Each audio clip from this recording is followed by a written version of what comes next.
Good morning, and thanks for joining us here on Treasure Coast Solutions every Wednesday morning from 9 to 10 o'clock. We talk about some of the economic and financial issues that are taking place in the world that may have an impact on you here in Stuart, some of the things that may be taking place. We've been talking about a number of issues over the last 7 or 8 weeks about some of the things that are happening, trying to kind of look out and get a grip on some of this and some of the things that might be taking place. And one of the things that I'm trying to do, and of course, if anybody has a call or a question, they can call me at 220-9788, 220-WSTU. And, over this last period of time, I've been talking about some of the things that have been going on from an economic standpoint and a business standpoint that may have an impact on everybody. And so if you have anything that you want to chime in or add to it, you can, of course, call. It's a community service program, and you can call in at 220-9788, 220-WSTU, and I'll be happy to, get your question or comment on the air. My name is Mark Breckbill. I'm a CPA, have been in practice as a CPA in public accounting for the last 25 years. And prior to that, I spent about 13 or 14 years in the banking industry as chief financial officer and chief operating officer of banks. And then prior to that, I worked in, I had some experience in family-owned businesses for a period of time, and also had some experience in public accounting with large public accounting firm Arthur Andersen in Chicago for a while, in their banking division primarily. So, and spent a little time with McGladrey. So I guess I just can't hold a job. That's the that's the thing. You learn a lot when you can't hold a job. But anyway, that's kind of my background.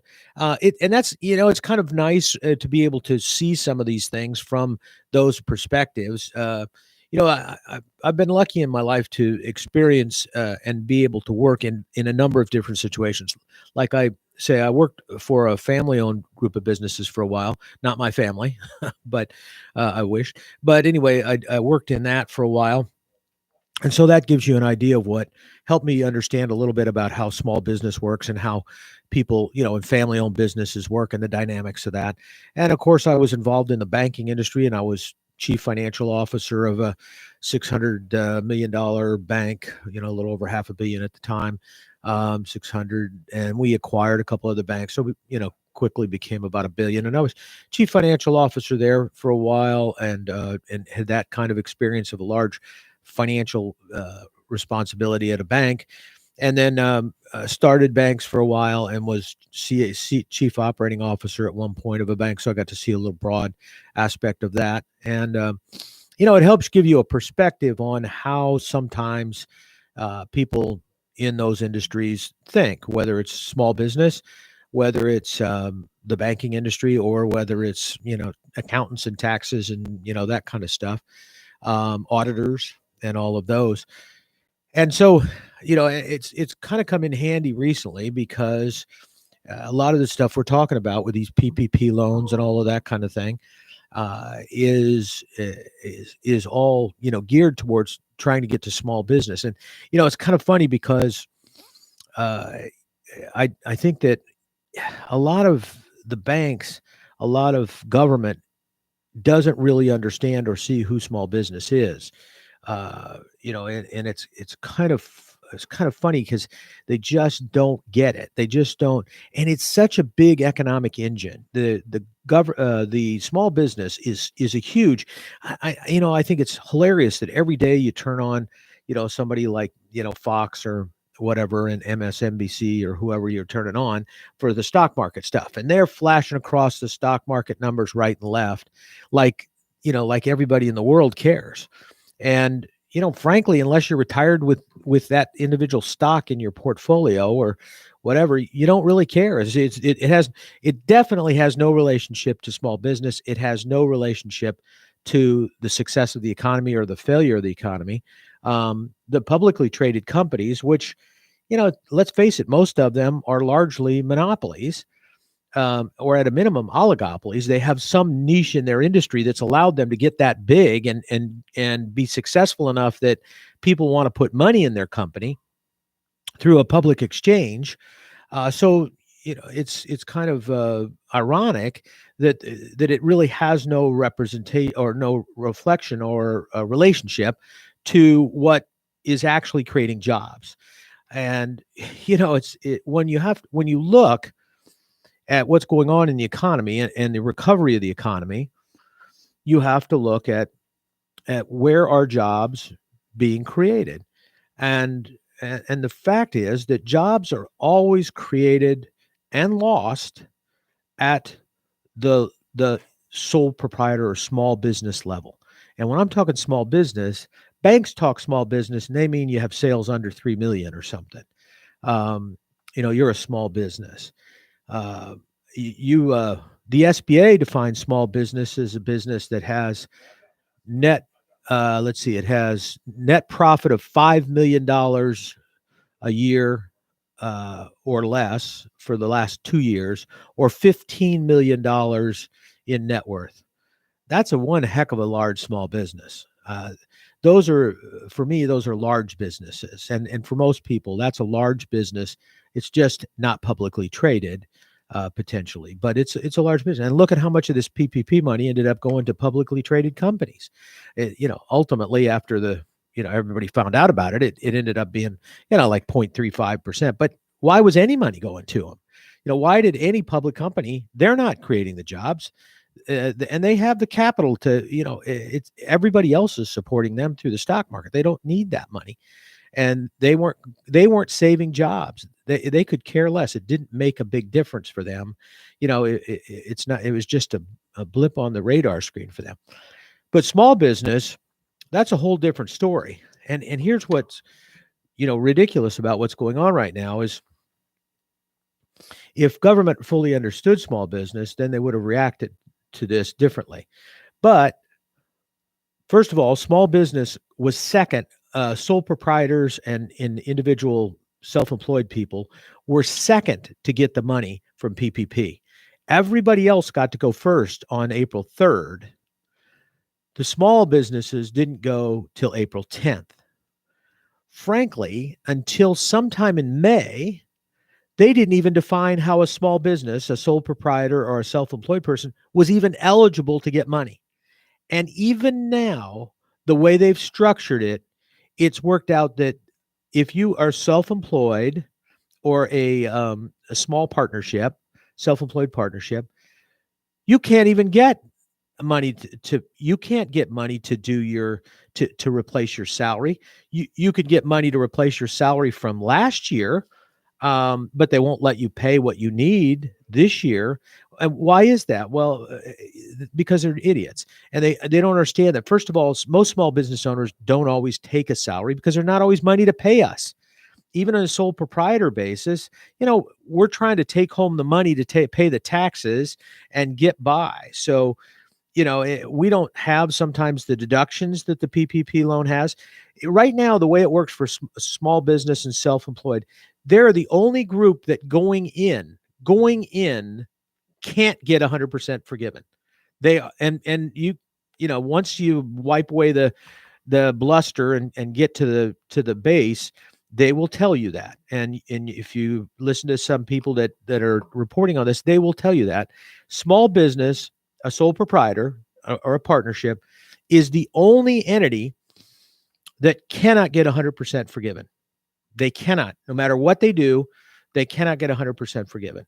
And the reason is because the way they're calculating their forgiveness amount, it's automatically about 2 or 3% short.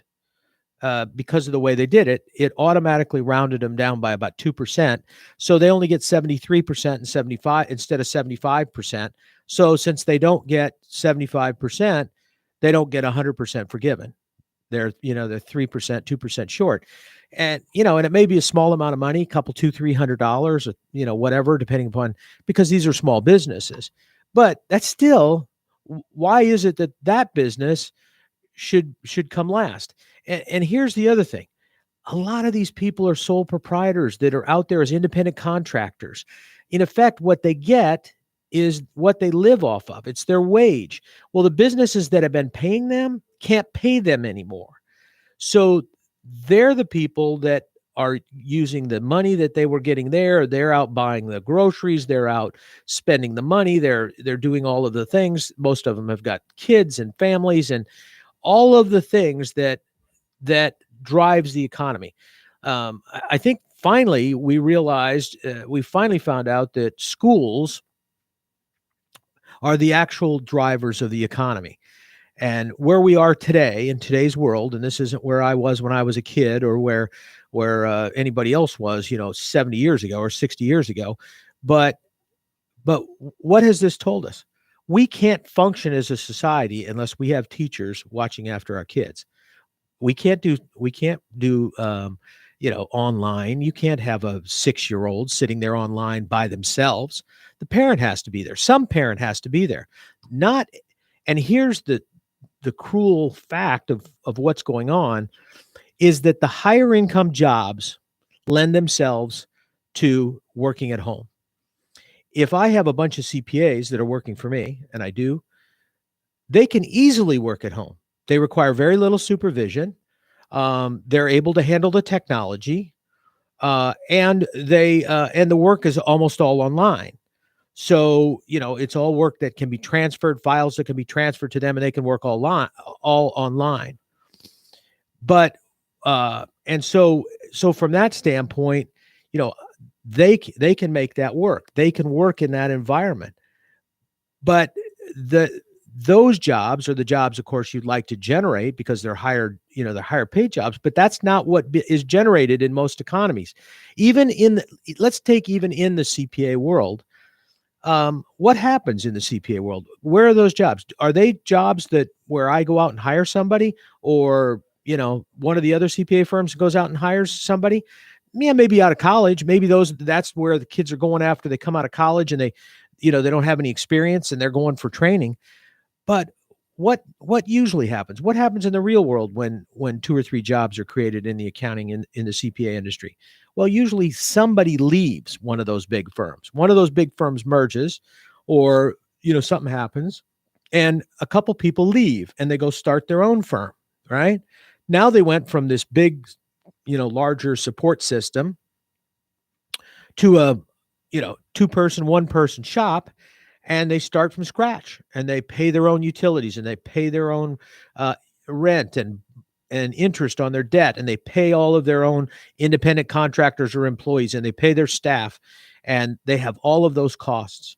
And those are the people that create jobs. The hairstylists and the people out there who go to work every day to make the money that they need to support their family. Some cases they're the primary breadwinner. Many cases they're an additional breadwinner, not a secondary. They're an additional breadwinner, and it takes two. Now we found it takes two to make enough money to survive in this world. We've known that for a while, but it became brutally apparent that we can't survive in today's economy. The young people cannot supply or cannot survive on one source of income. So what happens when you say to one of those people that has to work, whether it's the contractor that has to go out in the field, and there might be work out there for them, but you know what? Now they don't have health insurance because maybe their spouse had the job that was generating the health insurance, or they have to, they don't have daycare. The child's not in school. Somebody has to stay home to take care of the child and help them with their schooling. Well, what if one spouse has a job that has no flexibility? Now most of the jobs that are created in a vibrant economy are not at the high end. They're at the lower end as well. And there's a lot of those jobs, and those jobs are important. They're essential. I don't care what any governor says. They are essential.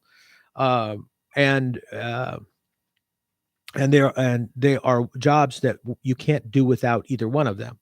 So it's kind of like a thing came into my mind on this essential situation that there's many of you maybe are familiar with Helping People Succeed, HPS, and Susie Hutchinson years ago came up with a thing. They have a program called the Starfish Society, And if you make a contribution, you can become part of the Starfish Society. And it stems from that story where the I guess it was a father and his daughter or whatever. They're walking along the beach. You can substitute anything. They're walking along the beach, and the little girl is walking along, picking up starfish and throwing them back into the ocean. And finally, the father turns to the little girl and says, why are you doing that? Why, there's just so many. It doesn't matter. It really doesn't matter. It doesn't make a difference. It doesn't matter. And she says, well, it matters to this one, as she pushes it back into the water. And it's kind of true. Essential. It matters. It's essential to anybody that needs to live. Your job is essential if it's essential to you to make you be able to survive. So every job was essential. And then we missed that. And we missed that education is an extremely is essential portion of our economy. Without kids in school, and you can say, oh, they're just babysitters. They're not babysitters. They are paid and experienced educators who actually know how to teach your children instead of you sitting there trying to figure it out. And I'm saying that from the standpoint of a college educated person that I know, at least, and I've had tons of college, that I don't know how to educate my child. I do not know how to do that. I didn't go to school for it. You had to play the ukulele in those classes. No, I'm just, I didn't want to go. I didn't know how to do it. I knew I couldn't do it. I had no intention of doing it. That's why there are paid professionals that know how to do it. How come all of a sudden that this can be done at home by a parent? I just don't, I don't know how, from a society standpoint, we think that's going to work in the long run. I mean, how is that going to work in the long run? Remember the old saying, don't try this at home? It applies here. Don't try this at home. It just, maybe at some level, maybe at the high school level, but even at that level, you think, well, yeah, the kids could do that, high school kid. And certainly we all know that are old enough to know, have had high school kids. We all fully know that a high school kid left alone will not get into any trouble. They will sit diligently in front of their computer and they will not play any games. They will not go do anything else. They will sit diligently in front of their computer and do their homework. I know that. I know from experience that is exactly what's going to happen. They're not going to go out and call their friends up or do some online gaming or, maybe go out and do some drinking or, do a little drugs or whatever, because nobody's around. Right. So none of that's going to happen. That just is ridiculous to even think that might happen. They're going to be very, very good students. Probably the middle school, same thing. They're not going to get into any trouble at all. I've never seen a middle schooler get into any trouble. And boy, that 7-year-old, man, they're fantastic at teaching themselves. It's kind of funny. When I was in 8th grade at school, we had you had a program for math. It was a self-study. Certain students were allowed to self-study in math, and I did it. I did the self-study. I took algebra in 8th grade instead of my freshman year in high school, and I found that I got 100. I passed the course, got an A, all that kind of stuff. I think I had a 90 some average. So I did great. I didn't learn anything because I kind of just was in test mode. I realized that I wasn't being challenged. I wasn't being challenged to find out if I was actually retaining anything. I was just being challenged to pass a test. So I was studying to pass a test. I wasn't studying to learn. I was studying to pass a test. So I did pass the test and I got an A in that class. I had to take it over again because I don't remember anything about algebra afterwards. I didn't retain anything. And then when I actually had a teacher who was qualified to teach me, lo and behold, I actually learned. And that's the process. Teach, learn. And those are two people. They're not the same person. You don't teach yourself to learn. It helps if you've got somebody to teach you. So anyway, it's getting back to small business, though, again, we're finding that that as we have always known, the backbone of the economy in the United States is everybody. It's mostly every working individual, regardless of what they do and how they do it. And it's mostly those people who are at the low end of that. Now, they may be at the low incomes because they're just starting out in their own business. They're trying to find a way. I've got a a friend uh, well, she's got a couple kids, and they a couple daughters, and they're the most enterprising people I have ever met. I mean, they constantly are finding a way to make money, to survive, to take care of their kids, to take care of their kids well. They're constantly doing that, and it always amazes me, and that is the essence of what makes this country go financially and makes it great, is that there are all of these people who find a way to get it done. And they're not Bill Gates. Those guys are idiots. I love the fact that somebody's worth $1 billion, they all of a sudden become a genius. There's nothing genius about that. You're just rich. And for those of you that are out there that are rich and think you're geniuses, back off. You're rich, but think back how you got rich, and it wasn't because you were a genius. It was because you were in the right place at the right time. You may have put yourself in the right place at the right time, but you know as well as I do that some portion of it is, I don't know who else, the guy Wang was largely the time and place and a strategy that they chose. And you can say that that might be a good strategy, and that was what did it, and they were genius. But most of the time, the strategy occurred because they didn't have a lot of choices. Some people end up making a lot of money or getting wealthy because they have no choices.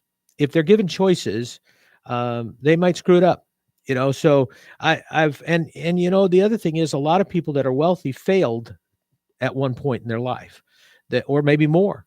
They had they learned from their failures, though, and so they went on. But to think that just because you have a lot of money that you're smarter than everybody else is not the case. It's usually that you are a hard worker, that you went after something and worked at it and stayed after it.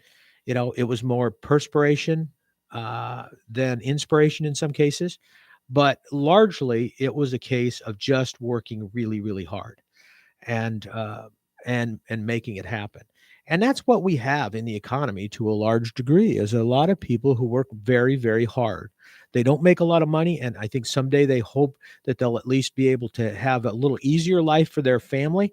Most of them are working for their family. They're working to make a better life for their kids or their grandkids.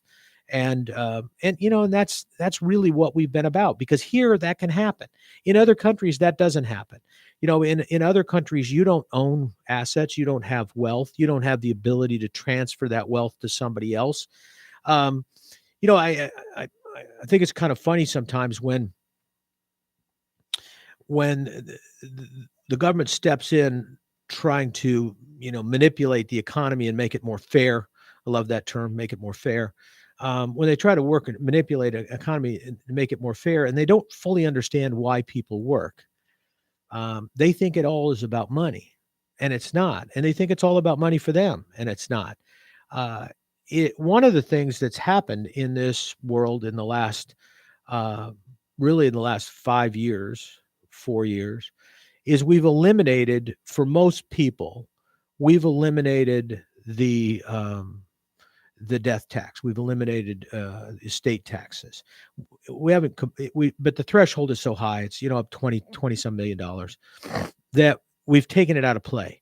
That is a really good thing, because what the government didn't understand is that many of the people that owned those businesses were not working for themselves. They were working for their kids, who are subsequently going to take over that business maybe, or get the advantage of that business, the income from that business, to do something of their own, or their grandkids. That's why they did it. It wasn't for them. It isn't about them. It's about getting that, building something that's going to help out their family down the road. I mean, when you look at most successful people today, you got to look beyond that person, you look to that person's father or mother, or to their grandfather or grandmother. Look at Donald Trump. He's a billionaire. His dad was a millionaire. At least his dad got him started. He would have none of that if he had to start it on his own. None of that. Now, am I faulting Trump? No. He took that money and he worked very hard for his family. And why does he do it? He does it for his family. Look at how he has his family involved in everything he does. You think he's doing it just for his money? No. He's got way more than enough money to take care of himself for the rest of his life. He does it because of the future of his family. He wants his kids and his grandkids to experience the things that he's had an opportunity to experience. He wants them to have something better than himself. And that's the amazing thing about a lot of guys like that, is that it was all about them having something more. And he's not ashamed of that. He's not embarrassed by that. He works hard. He worked hard for that. It's funny. I get a kick out of Gates. He's taken a different route. He kind of, he kind of took his money and is keeping it. He's, limited. He transferred it to charity so that he can dictate where it gets spent. Now, did he cut his kids off completely? No, his kids are not billionaires like the Walton kids. They're not billionaires, but they still make a ton of money. And some of them run these foundations and make a lot of money for doing it. So he didn't do it there. But people think that was a good thing. I don't think that was a good thing. He worked hard. He shouldn't feel guilty about being successful. And he shouldn't feel guilty about wanting to take care of his kids being successful. There's nothing wrong with that. That's what we've been about, is taking care of ourselves, taking care of our families, and taking care of others around us, our extended family. And I give him credit for the foundations that he set up and the charitable efforts that he does, but a lot of that is about him wielding power, not really about his family and others. And that's kind of the problem. The difference, I think, is that sometimes those that get really wealthy and then are protected because they have no competition, they're allowed to be wealthy because the government has allowed them to be wealthy. Like I said, some people it's perspiration, some people it's being there at the right place at the right time. Some businesses right now, they're protected because the government protects them. The government keeps away competition, or protects it from, or allows them to keep out competition. There's a reason right now that there's not another Facebook. I mean, let's face it, everybody would rather have something other than Facebook right now. People are starting to get one of the things that the coronavirus brought out was how much and how active Facebook has started to become in censoring what we want to say among family, friends, or others, or just in general. Our freedom of speech means nothing to Facebook, which is ironic because it was started so that people could communicate socially without having to have somebody step in and cut them off. I mean, it was an unmonitored system that now has become a heavily regulated and heavily monitored system. You didn't notice it until it starts creeping in and creeping in. You look at, I would just mention Nina Ferraro, who has been publishing these little memes all over the on Facebook every so often, just through this whole thing, and they're hilarious. They're really, really, really good. Go friend her if she's still on. I think Facebook had threw her in jail for a while, but anyway, her stuff is hilarious, and obviously, a lot of it's just satire, and it's just funny stuff, just poking fun at things that she's found on the. But she's twice been, actually, I didn't realize that it really, it truly happens. She's actually been thrown in Facebook jail. She's, for 72 hours, she couldn't post, like, or do anything because it was deemed that she was spreading false information. And I tell you, it's amazing. See, that's where, first of all, censorship organizations have no sense of humor. They actually don't. They do not understand sarcasm.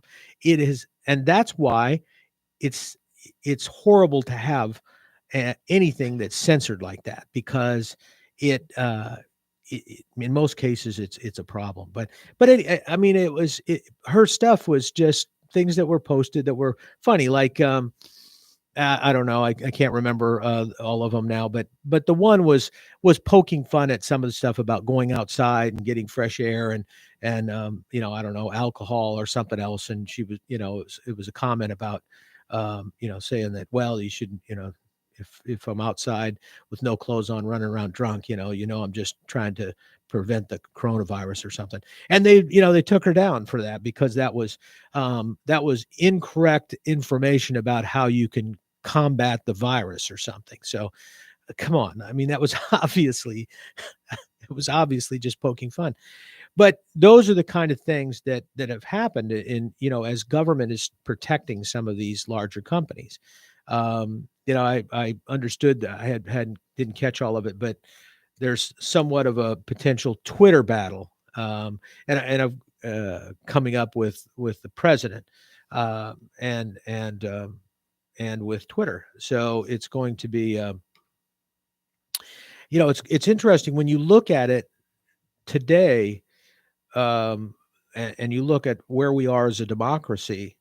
The one thing that they always say is important to a democracy is the freedom of speech, the ability to communicate, to have unbiased, or at least unfiltered, doesn't have to be unbiased, but unfiltered information that comes out to you, that the government isn't regulating.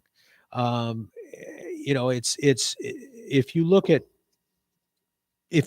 any kind of country in terms of where it's going, and how it gets there, and you start looking at socialist and communist countries, there's some interesting things that always happen. One, the press is always controlled by the government, whether it's directly controlled or indirectly controlled, but it's always controlled by the government. Only one view comes out, and that's the government's view. You're not allowed to present other alternatives. So that's the one thing. The banking system is always controlled by the government. You can't control your economy unless you can control the banking system. So they control the banking system and the allocation of financial resources. They always control the police/military. Many of the communist countries do not have a military. They're police. They're just police with tanks, but they don't technically, call them an army. You don't need an army for, you need an army to defend yourself against those others. But why is it that the army spends most of its time in the country itself? So they control the military, or the police. They control finances. They control the media. Those are the things that that make a huge difference in terms of freedom versus not being free. The other thing that they almost all consistently have is they have elections. You just don't ever hear about them, and nobody's allowed to go, or they get shot. But you are allowed to go if you vote the way they want. So I'm sure that they vote by proxy there quite a bit. But yeah, the party controls there. So what you have in most of these places is that the Communist Party is the one that puts up a candidate. There's an election, but there's nobody running against them, because if you're running against them, you're shot. So it's kind of interesting that I saw that the Chinese Parliament is going to vote on something. It's good. They're going to vote on a new national security something or another for Hong Kong, which is going to limit Hong Kong's freedom, is what it is. They're going to protect them by taking away all their rights. That's a good thing, because they know better. Those people in Hong Kong don't know what they're doing. They're obviously not true Chinese.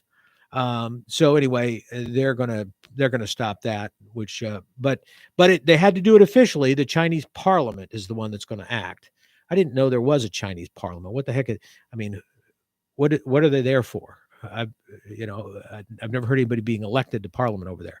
So anyway, but it's kind of interesting. It means it seems like it's a democracy. I think they're probably talking about the Chinese parliament that was set up to run Hong Kong and Singapore. But regardless, it's still they have no rights. So they're only going to vote the way the communists tell them to vote. So anyway, I kind of gotten off the topic, which is what I always do, but it's kind of how it's all related. It all comes back to the freedom that people have to work. Actually, we talk about all of the things that people don't have the right to do, but one of the main freedoms we have is the right to try to make a living and make things better for us and for our families. And it's just so sad when you see that taken away, and it's being done in so many manipulative ways. I mean, right now there's people that are still quarantined in their home, locked in their home, who truly believe that if they go out, they're going to die. Um, and it's and that fear, and that's what's happened is we've created an environment of fear, and that fear is being manipulated to produce an outcome. Because what happens when people get afraid? Well, there's a couple different ways they can react. Some people react aggressively. They challenge their fear and they go after it. All right. And it either makes them a stronger person or kills them. I mean, that's realistically what happens with fear. But they either challenge it, they draw away from it, they run from their fear, um, and they hide, protect themselves, whatever, um, or they look for somebody to protect them from their fear. And that's where we're being manipulated right now. The longer that people can keep you in fear and make you believe that the only person or only entity that can save you is the government, that only the government can protect you, um, is as long as we're in that environment, we're doomed. We have no freedom at that point because fear takes away freedom. And that's why after Memorial Day, I guess I'm kind of waxing poetic, but after Memorial Day, that's what Memorial Day was about. It was actually about people, primarily men, mostly in those days, going out, facing the fear of death, the fear of being permanently injured, of losing your family, all of those things, facing that fear to protect everyone else. And it's facing that fear and not looking for somebody to protect you from it that makes us what we are. Um, and because the communist countries, socialist countries, they look to government to protect them, and and they have a great deal of fear now, but the fear is mostly from the government because they've gone down that path and they've finally realized that the government doesn't protect them. It's not there to protect them. It just says it is. It's there to protect itself. And ultimately that's what we're finding right now is that the government isn't here to protect us in this virus. They're not protecting us. They're making us dependent upon them, and they're protecting themselves. They're protecting their authority. And this isn't a Democrat or Republican comment. This is a government comment. There are bureaucrats preserving their job. We've watched the PPP program and the economic impact development loan program fall on its face. And it is falling on its face. You can listen to all of the rhetoric on all of this stuff. It didn't do what it was supposed to do as quickly as it was supposed to do it. Why? Because it was run by bureaucrats, not Republicans, not Democrats. You can argue about all of that. It was run by a bunch of people who were worried about saving their jobs. And they know that there's going to be another time down the road where everybody's not going to think the same. And so they don't want to be one of those people that's singled out because they took a position and got fired for it. It's a good job. It has a pension. It pays good money. They're not going to lose it. Just like the health people aren't going to lose their job. They're not going to go out and say something stupid that would help maybe get people back to work. They're not going to take any risk like that. Why? Because the current administration isn't going to be there. Some other administration is going to be in there, regardless of who they are or what they think. And these are bureaucrats. They want to continue to be paid. That's what it was about. That's what it is about. And that's what's happened. And that's why this whole program has fallen and not been successful. Mostly it's, it has spent a lot of time, a lot of effort trying to get these things in place. And frankly, it's too little too late. I love it now that the House is talking about, well, we're going to make it, instead of 8 weeks, we'll make it 24 weeks. Well, gee, that would have been nice to know maybe 7 or 8 weeks ago when I started the program, but we had to spend all of the money within 10 weeks. Within 8 weeks. You had to spend all of the money within 8 weeks. We're 5, 6, 7 weeks into it for many, many businesses. Adding another 20 weeks isn't going to help them out. They don't have any money left. So what? You're going to go give them another $1 trillion or $2 trillion? Well, that isn't going to work. Right now, the only thing that's going to work is they've got to get back to work and start generating income of their own, because they can't continue to pay people to do work that they're not doing. Right now, we have an extremely inefficient economy. We have an awful lot of people who are working at partial capacity, no capacity. They're staying home and getting paid. They're not working at all. And that is because, we're paying them to do that, but we can only do that for so long, and that's going to stop.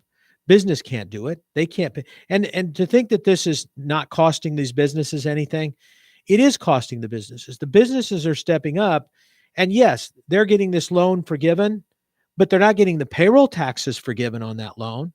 The IRS has taken the position that the wages that are paid with that loan that's being forgiven, that those wages are not deductible. So they're going to pay taxes on any income that they make that was generated from those wages. So they got double taxation, and they're going to pay taxes on it, even though they're supposed to be tax free. All of these things are actually happening, and that's what's happened out there with this program, and that's why. But adding more time to it, adding more money to it.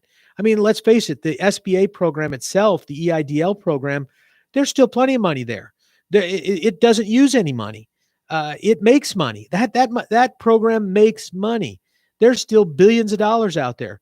It can't get out to anybody's hands. Right now, it is just stuck. It is stuck in the bureaucracy. You can't get anything done. If there's any mistakes, you can't get them fixed.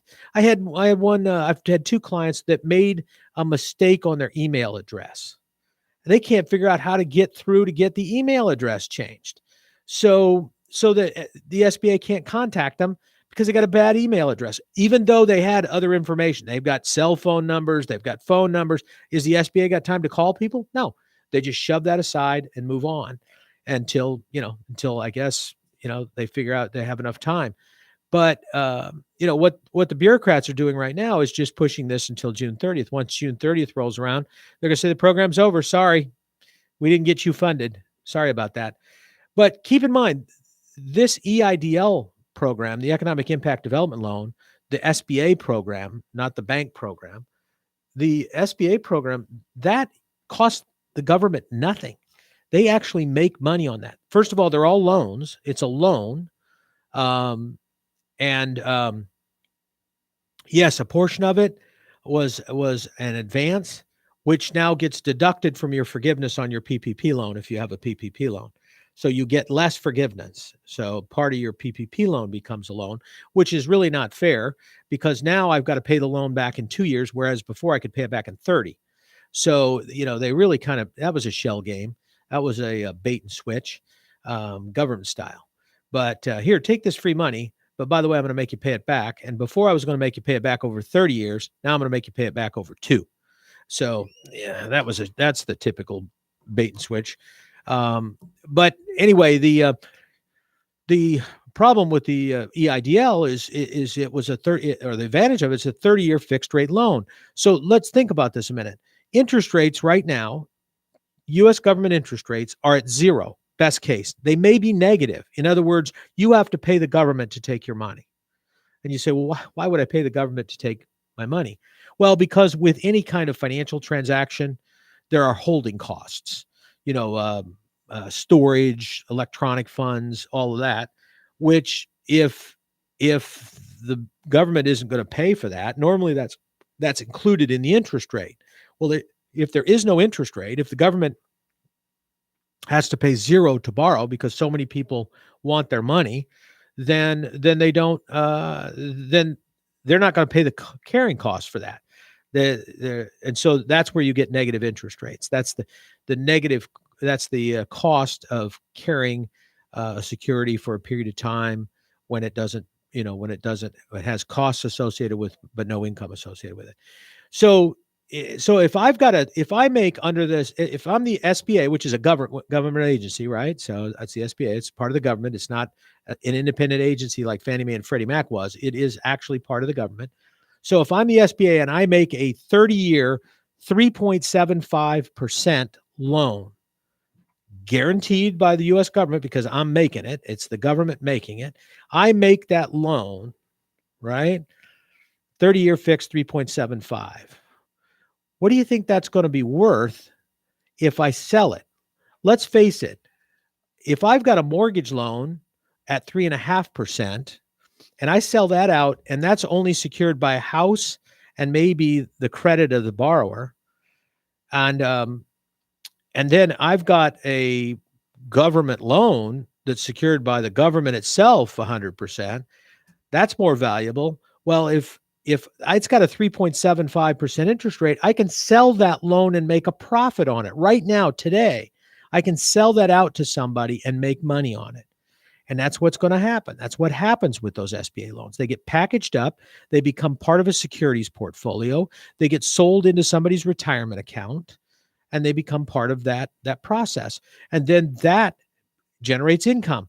So the SBA side of this deal is generating income, yet we still can't get the applications out. There are 3 or 4 million applications that haven't gone out. And so, yeah, they'll get that out. That'll probably get out. If they don't stop in June 30th, they may get all that money out by September. But, by then, too little, too late. That's the problem that we've got. All well-intentioned, not anybody's fault. It's just the way it is, just what happened.